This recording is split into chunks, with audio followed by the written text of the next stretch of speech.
Many scientists were working on finding the periodicity of elements and gave a different basis for arranging and classifying the elements. But all failed and could not properly classify the newly discovered elements in the periodic table. But in the year 1913, an English physicist, Henry Moseley, contributed significantly towards developing the modern periodic table. Let's see what his experimental setup and observations are. Does this setup look similar to you? This is a cathode discharge tube. In the same tube, Henry placed different elements according to increasing atomic numbers in the place of anodes, and cathode rays were subjected to each of them.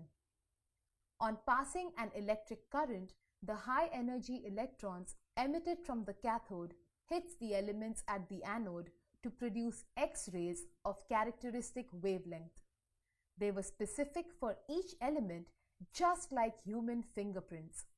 He further passed this X-ray through a prism to disperse it and noted the wavelength of the rays emitted by different elements. He recorded the reflection of the wavelengths on a photographic film and interpreted the lines on the photographic films as unique for every element. The wavelengths were decreasing in a particular pattern. With these observations, he calculated the total number of protons in the nucleus of a particular element.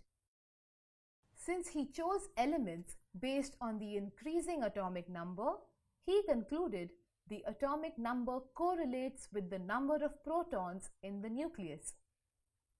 The atomic number is the number of unit positive charges present in the nucleus of an atom. He thus modified the periodic table, arranging the elements in the order of their atomic number instead of atomic mass. His discovery gave rise to the modern periodic law, which states that the physical and chemical properties of an element are a periodic function of their atomic number. A lot of trial and error results in a successful discovery.